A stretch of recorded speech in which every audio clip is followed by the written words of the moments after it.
अभी हम कर रहे हैं केमिस्ट्री एनसीईआरटी का chapter number 3 atom and molecule.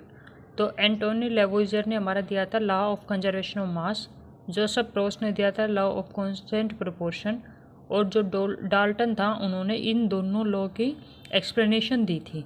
और जो डाल्टन की एटॉमिक थ्योरी है वो इन्हीं दोनों लॉ के ऊपर बेस्ड है, जिसको हम बोलते हैं लॉ ऑफ केमिकल कंपोजिशन। ये क्वेश्चन आया हुआ है कि लॉ ऑफ केमिकल कंपोजिशन में कौन कौन से लॉ हैं, तो लॉ ऑफ कंजर्वेशन ऑफ मास और लॉ ऑफ कांस्टेंट प्रोपोर्शन, ये दोनों इसमें इंक्लूडेड है। अब आता है एक ये बेसिक था कि किसने कौन सा लॉ दिया है, किसने कौन सी थ्योरी दी है। एक chemical compound always consist of same element combined together in the same proportion by mass. ये को अपना लॉ कौन सा है, लॉ ऑफ कांस्टेंट प्रोपोर्शन। ये क्या कहता है कि कोई भी केमिकल कंपाउंड है उसके अंदर जो एलिमेंट है वो हमेशा सेम प्रोपोर्शन में मिलेंगे। जैसे अपना H2O है तो उसमें हमेशा H2 और O वाटर में हमेशा यही मिलेगा, सेम कंपोजिशन मिलेगी। ठीक है। Taking pure water from different sources the same mass of HNO2 element are obtained. वही जो मैंने बोला कि आप पानी को कहीं से भी लो, ये हमने पिछले चैप्टर में भी डिस्कस किया था कि वाटर को आप टैप वाटर लो, RO वाटर लो, पॉन्ड का वाटर लो, कहीं का भी लो, उसमें हाइड्रोजन की एंड ऑक्सीजन की कंसनट्रेशन, उनका मास हमेशा सेम होगा। 1 नैनोमीटर के अंदर कितने मीटर होता है, 10⁻⁹ एंड नैनोमीटर में हम क्या मेजर करते हैं, एटॉमिक रेडियस। ठीक है, atomic radius is measured into nanometer and इस ये 1 nanometer equal to 10⁻⁹ meter. STM की फुल फॉर्म होती है स्कैनिंग टनलिंग माइक्रोस्कोप। ये एडवांस टाइप की, मोस्ट एडवांस टाइप की माइक्रोस्कोप होती है, स्कैनिंग टनलिंग माइक्रोस्कोप इसकी फुल फॉर्म आती है कभी कभी। उसके बाद आता है लेड की डेंसिटी हाई होती है।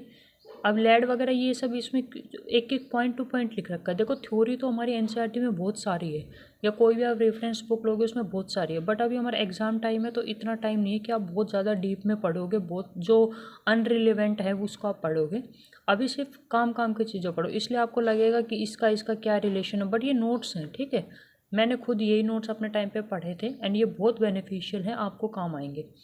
तो लेड की क्या है, डेंसिटी हाई होती है। इसको ये क्यों यूज़ होता है एक्सपेरिमेंट में, क्योंकि डेंजरस रेडिएशन होता है ना, जो रेडियो एक्टिव मटेरियल से निकलती है रेडिएशन, जो बहुत डेंजरस होती है, उनको स्टॉप करता है। क्यों? क्योंकि इसकी डेंसिटी बहुत हाई है, इसलिए इसको एक्सपेरिमेंट्स में, जो रेडियो एक्टिव के एक्सपेरिमेंट हुए हैं उनमें लेड को यूज़ किया गया है due to its high density. ठीक है, ये जस्ट एक यूनिट है आपको याद करने के लिए, इसमें कुछ समझाने की चीज़ नहीं है, तो आपको याद ही रखनी पड़ेगी। Covalent bond are forces which hold atom together in a molecule. कोई भी मॉलिक्यूल है उसके अंदर, जैसे H2O है तो ऑक्सीजन है, हाइड्रोजन है। ठीक है, कोई भी मॉलिक्यूल लगा लो आप अपना, CH4 है, कोई भी मॉलिक्यूल में जो अपने एटम है उनको आपस में होल्ड करके कौन रखता है, कोवेलेंट बॉन्ड। अब ये देखो अपने एनसीईआरटी में ही दिया हुआ है कि जो भी अपने एलिमेंट है, सोडियम है, कॉपर है, आयरन है, ठीक है, पोटेशियम है, ये अब तो ये हमारे एनसीईआरटी में दिया हुआ है कि कॉपर को, अभी तो हम कॉपर के नाम से जानते हैं, बट पहले कहाँ से उसका ये वर्ड कहाँ से आया है, Cu। अब कॉपर का नाम आया Cu किप्रस से। ठीक है, आयरन, अब हम देखेंगे आयरन में तो Fe वर्ड यूज़ ही नहीं होता कहीं, बट ये नाम आया फीरम से। सोडियम में, अब सोडियम में कहीं पे भी N का कोई रिलेशन नहीं है, तो ये नाम आया है नेट्रियम से, और पोटेशियम का है कैलियम से। ये एनसीईआरटी में दिया हुआ है और ये एक बार पूछा भी हुआ है किसी एग्जाम में। ठीक है, तो ये याद करना, सोडियम को नेट्रियम, पोटेशियम का कैलियम, आयरन का फीरम और Cu का किप्रस। नेक्स्ट हमारा आता है एटोमिसिटी। एटोमिसिटी क्या होता है, number of atom present in one molecule. एक कोई भी मोलिक्यूल में कितने एटम प्रेजेंट है उसको हम बोलते हैं एटोमिसिटी। जैसे ओजोन को हम लिखते हैं O3, मतलब इसमें 3 एटम प्रेजेंट है, S8 मतलब 8 है, O2 मतलब 2 है, CH4 में 4 हाइड्रोजन 1 कार्बन 5। ठीक है, इस हिसाब से एटोमिसिटी आती है। Ion of all metal element are cation. अब कह रहे कि जितने भी मेटल एलिमेंट हैं उन सब के आयन क्या होते हैं, कैटायन। कैटायन मतलब पॉजिटिव चार्ज। अब मेटल हमारा क्या है, हमेशा डोनेट करता है तो उस पर पॉजिटिव चार्ज आएगा, तो वो हमेशा कैटायन बनाएगा। लेकिन H+ एंड NH4 ये दो हैं, कैटायन है, प्लस चार्ज है, ये दो एक्सेप्शन है जो हमारे किससे आते हैं, नॉन मेटल से। और आपको हमेशा केमिस्ट्री में, बायो में, कुछ भी हो, एक्सेप्शन हमेशा याद करना है, एक्सेप्शन में से ही क्वेश्चन बनते हैं।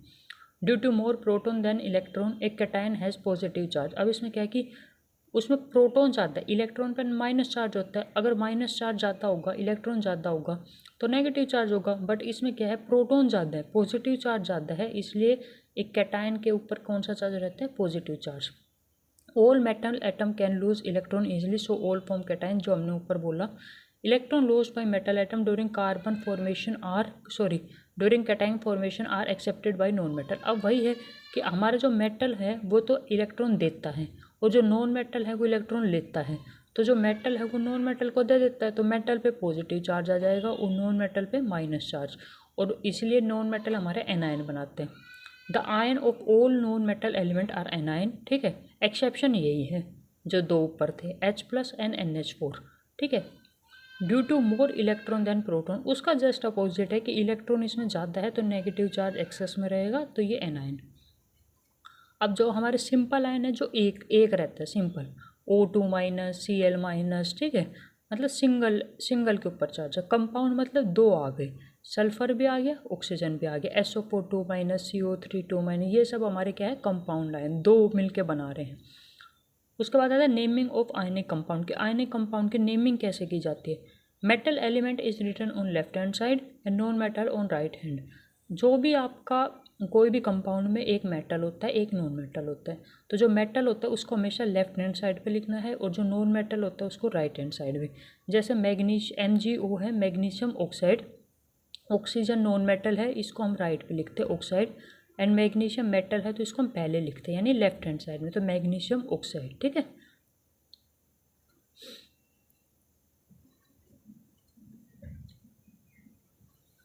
इसमें वही है कि metal element is named as such, कि जो आपका मेटल है जो सामने वाला है उसको तो हम एज इट इज लिखते हैं Mg मतलब मैग्नीशियम, सिंपल। लेकिन जो दूसरा ऑक्सीजन है यानी O को ऑक्सीजन बोलते हैं ना, उसके पीछे हम क्या लगा देते हैं, आइड वर्ड यूज़ करते हैं। ऑक्सीजन से हमने क्या बनाया था, ऑक्साइड, ठीक है। बस इसमें यही चीज़ लिखी हुई थी। उसके बाद आता है इलेक्ट्रोनेगेटिविटी। इलेक्ट्रोनेगेटिविटी क्या होती है, ability of an atom to attract shared electron of bond towards it. Electronegativity क्या होती है कि कोई भी एटम की एबिलिटी कि वो अपनी तरफ इलेक्ट्रॉन के पेयर को, जो शेयर इलेक्ट्रॉन पेयर होते हैं ना, उनको अपनी तरफ अट्रैक्ट कर सके, अपनी तरफ खींच सके, उसको बोलते हैं इलेक्ट्रोनेगेटिविटी। आयनिक कंपाउंड, जब भी कोई मेटल, अभी हमने पीछे बात की थी कि मेटल हमेशा देता है, नॉन मेटल लेता है। ये देगा तो इस पर पॉजिटिव चार्ज, ये लेगा तो इस पर नेगेटिव चार्ज। पॉजिटिव नेगेटिव मिलकर जब बनाते हैं कंपाउंड तो आयनिक कंपाउंड आता है जहाँ चार्जेस इन्वॉल्व होते हैं। मोलिकुलर कंपाउंड हमेशा नॉन मेटल मिलके, अब इसमें क्या है, मोलिकुलर जो कंपाउंड है वो हमेशा दो नॉन मेटल से मिलके बनता है, ठीक है। इसमें एक मेटल एक नॉन मेटल, और इसमें non metal and non metal. ये कभी कभी ऐसे पूछा जाता है क्वेश्चन कि आपको कोई कंपाउंड दे देगा और इसमें पूछेगा कि ये बताओ मोलिकुलर कंपाउंड इनमें से कौन सा है, तो आप उसको ऐसे आइडेंटिफाई कर लेना, जब भी दो हो तो जब जहाँ पे दोनों नॉन मेटल हों वो आपका हो जाएगा मोलिकुलर कंपाउंड। अब आता है less electronegative non metal is written on left side, और जो ज़्यादा इलेक्ट्रोनेगेटिव होता है उसको हम लिखते हैं राइट साइड में, ठीक है। को जब भी कोई आपको दो एलिमेंट दे दे, जो ज़्यादा, आप देख लेना, जो ज़्यादा इलेक्ट्रोनेगेटिव होगा ना वो आपका राइट साइड में आएगा, और जो लेस इलेक्ट्रोनेगेटिव होगा वो आपका लेफ्ट साइड में आएगा। अब ये आपको लिखना वैलेंसी है, नॉर्मली ये लिखना बता रखा है, ये आपके NCERT में दिया हुआ है। FeSO4 को हम बोलते हैं फेरस सल्फेट, और Fe2SO4 3 यानी फेरिक सल्फेट। इसमें आपके आयरन की वैलेंसी होगी 2 एंड इसमें आपके आयरन की वैलेंसी होगी 3, ठीक है। इनसे हम ये वैलेंसी निकालने वाली चीज़ है। वैलेंसी जैसे H2S है, हाइड्रोजन की वैलेंसी उसके नीचे लिखो, सल्फर की वैलेंसी उसके नीचे लिखो, एंड इनको क्रॉस कर दो तो H के साथ सल्फर की वैलेंसी आएगी 2। ये फार्मूला वाला है कि आप फार्मूला कैसे लिखते हो, और S के नीचे 1 तो H2S। तो इसी तरीके से अब मैं आपको NCERT में भी दिखाऊंगी बाकी सबकी भी कैसे निकालते हैं। P2O3 फॉस्फोरस ट्राइऑक्साइड में फॉस्फोरस की वैलेंसी 3। P2O5 मतलब फॉस्फोरस पेंटो ऑक्साइड, इसमें ऑक्सीजन 5 है, फॉस्फोरस की वैलेंसी 5। वैलेंसी क्या होती है, वैलेंसी होती है चार्ज ऑन आयन या वैलेंसी ऑफ आयन, ठीक है। जो भी आपका आयन दे रखा है उस पर जितना चार्ज है वो उसकी वैलेंसी होती है, +2 -1 +3 -3 ये सब। डाइवैलेंट कैटायन में 2+ वैलेंसी होती है, मतलब कि उसने 2 इलेक्ट्रॉन दे दिए, प्लस मतलब दे दिया, माइनस मतलब एक्सेप्ट कर लिया। वैलेंसी का मतलब होता है वैलेंस इलेक्ट्रॉन, वही जो आपके आउटर मोस्ट शेल में होते हैं, जो आपके आउटर मोस्ट शेल को कंप्लीट करने के लिए कितने इलेक्ट्रॉन लिए जाएं या लूज़ किए जाएं, उसको हम बोलते हैं वैलेंसी। जैसे अगर आपके किसी के पास 8 करना है उसको और उसके पास 5 है तो वो 3 ले लेगा, ठीक है। तो 3 लेगा तो 3 माइनस, तो उसकी वैलेंसी आएगी 3 माइनस, इस तरह से। उसके बाद आता है group of 6.022 into 10⁻23 particle of substance is called mole. अब ये सबको पता है कि मोल में कितने पार्टिकल होते हैं, 6.022 इंटू 10⁻23। डाल्टन एटॉमिक थ्योरी ने बेस्ट एक्सप्लेन किया है किसको, एटॉमिक मास को। एटॉमिक मास के बारे में बेस्ट एक्सप्लेनेशन किसने दी है, डाल्टन की एटॉमिक थ्योरी ने। इसने बोला है कि each element has characteristic atomic mass, कि हर एलिमेंट का अपना एक एटॉमिक मास होता है जो उसके कैरेक्टरिस्टिक होता है, ठीक है। पहले क्या होता था, 1/16 मास ऑफ ऑक्सीजन को यूज़ किया जाता था as a standard reference for atomic mass. किसी का भी एटॉमिक मास मेजर करते थे तो 1/16 मास ऑफ ऑक्सीजन को रेफरेंस में लेके करते थे। But now 1/12 of carbon use किया जाता है as standard reference of atomic mass. तो इसमें आपसे सिर्फ इतना ही पूछ सकते हैं कि अभी क्या यूज़ कर रहे हैं स्टैंडर्ड, और पहले क्या था। डाल्टन ने सबसे पहले, ये आपके एनसीईआरटी में डिट्टो लाइन है, सिर्फ कभी कोई पूछ ले तो याद कर लेना। सबसे पहले सिंबल किसने यूज़ किए थे एलिमेंट्स के लिए, डाल्टन ने। और बर्जीलियस ने क्या सजेस्ट किया था कि कोई भी एलिमेंट है ना उसका 1 या 2 लेटर ले लेंगे नेम का और उससे हम सिंबल बनाएंगे। जैसे कोबाल्ट का CO ले लिया, ठीक है, या नाइट्रोजन में सिर्फ 1 लेटर ले लिया हमने N, ठीक है, इस हिसाब से। अब मैं एक बार आपको एनसीईआरटी दिखा देती हूँ। ये आपकी एनसीईआरटी थी, ठीक है। हमने सबसे पहले law of chemical composition, chemical combination, law of conservation of मास, ठीक है, ये सब इसमें इतने आपका कोई DSSS में KVS वगैरह में ऐसा कुछ नहीं है कि आपको इनमें से इतना कुछ बेसिक पूछेगा। लॉ ऑफ कंजर्वेशन ऑफ मास, ठीक है, कि मतलब मास can nether be created not be destroyed. Law of conservation of energy में आ जाएगा, energy can nether be created not be destroyed, ठीक है। लॉ ऑफ कांस्टेंट प्रोपोर्शन हमने पढ़ लिया कि वाटर में 1/8 का रेशियो होता है, आप कहीं से भी पानी लेके आओ। ये लॉ किसने दिया था, प्राउस्ट ने दिया था, ये भी हमने पढ़ लिया, ठीक है। फिर डाल्टन के एटॉमिक थ्योरी भी हमने बात करी। ये पॉइंट इसमें ध्यान देना कि डाल्टन के एटॉमिक थ्योरी के पोस्टुलेट्स क्या हैं, कि all matter are made of tiny particle, कि सब मैटर छोटे पार्टिकल से मिलकर बनते हैं जिसको हम एटम बोलते हैं, और ये एटम इंडिविजिबल होते हैं, मतलब इनको हम और छोटे पार्ट्स में नहीं तोड़ सकते, ठीक है। Atom of given element are identical in mass and chemical property, कि मास और केमिकल प्रॉपर्टी में आइडेंटिकल होते हैं। Atom of different element have different mass and chemical property, यानी हर एलिमेंट के एटम का मास अलग होगा। किसी का भी आप देखोगे पीरियोडिक टेबल में किसी का मास सेम नहीं मिलेगा।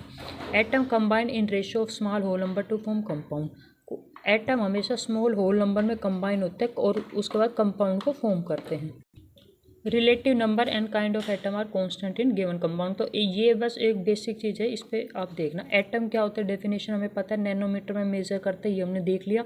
डाल्टन ने सिंबल यूज़ किया था फर्स्ट, बर्जीलियस ने सजेस्ट किया था कि 2 लेटर से बनेगा, ये हमने देख लिया, ठीक है। उसके बाद ये हमने देख लिया सोडियम नेट्रियम से आता है, पोटेशियम वगैरह इनका नाम कहाँ से आता है ये हमने देख लिया। एटॉमिक मास ये इसमें कुछ ऐसा है नहीं, वही है कि each element had characteristic atomic mass वगैरह, ये हमने देख लिया कि पहले 1/12 मास अभी यूज़ होता है, पहले 1/16 मास यूज़ होता था, ठीक है, ऑक्सीजन का। आयंस क्या होता है ये हमने देख लिया कि जो मतलब आयन, कैटायन, एनायन, ये सब केमिकल फार्मूला लिखना हमने डिस्कस कर लिया कि कौन सा आगे आएगा, वैलेंसी के साथ हम लिखते हैं, ठीक है। ये नॉर्मली नाम दे रखे, ये इस लेवल पे आप सबको पता ही होता है कि मतलब कि ये एक बार देख लेना, नज़र मार लेना फिर भी, ठीक है। उसके बाद आता है फॉर्मूला, ये हमने बात कर लिया। HCl, H की वैलेंसी यहाँ, Cl की यहाँ, क्रॉस मल्टीप्लाई, H2S में H की यहाँ, S की यहाँ, फिर क्रॉस मल्टीप्लाई, ये सब इसके। एल्यूमिनियम की वैलेंसी उसके नीचे लिखो, ऑक्सीजन की उसके नीचे लिखो, एंड देन क्रॉस करके फॉर्मूला Al2O3। अब इसमें relative molecular mass of water पूछा है। अब इसमें देखो कुछ नहीं है, वाटर का पूछा है H2O, H कितने हैं 2, हाइड्रोजन का मास होता है 1, तो 2 × 1 प्लस ऑक्सीजन कितना है 1, तो 1, और मास कितना होता है ऑक्सीजन का × 16, तो ये आ गया 18U, ठीक है। HNO3 में H कितना है 1, N कितना है 14, 1 है तो 1 का 14 ऐड कर देंगे, ठीक है। ऑक्सीजन हमारे पास कितने हैं 3, तो 3 का कितना हो जाएगा 48 और इनको ऐड कर देंगे तो 63U। इसमें बस जो भी दे रखा है उन सब का आपको अगर 2 एटम है तो 2 से मल्टीप्लाई कर देना मास को और सबके मास को ऐड कर देना तो वो आपका आ जाएगा रिलेटिव मोलिकुलर मास। ठीक है, उसके बाद similarly calculate formula unit mass. अगर CaCl2 का पूछा है, C अपने पास 1 है तो उसका 40 प्लस Cl2 है तो 2 इंटू Cl का लिख देंगे तो ये हमारे पास इसका आ जाएगा। उसके बाद मोल कॉन्सेप्ट में सिंपल यही है, एक फॉर्मूला याद कर लेना, नंबर ऑफ मोल क्या होता है given mass upon molecular mass. ठीक है, इससे आपके फॉर्मूले सोल्व हो जाएंगे। एक ये कर लेना number of moles given number of particle और एवोगैड्रो नंबर। इसमें कुछ भी नहीं करना, जो भी आपको दे रखा है कितना मास दे रखा है और उसका मोलिकुलर मास क्या है, ठीक है, उससे आपका क्या निकल जाएगा नंबर ऑफ मोल्स निकल जाएंगे। 1 मोल होता है 6.022 इंटू 10⁻23। ये एक बहुत ही बेसिक टाइप के न्यूमेरिकल है, बस यहाँ तक आपका चैप्टर था। ये न्यूमेरिकल एक बार खुद से सोल्व करके देखना तो ये हो जाएंगे। ठीक है, तो ये चैप्टर आपका यहाँ से कंप्लीट हो गया। आपको अच्छा लगे तो लाइक करना।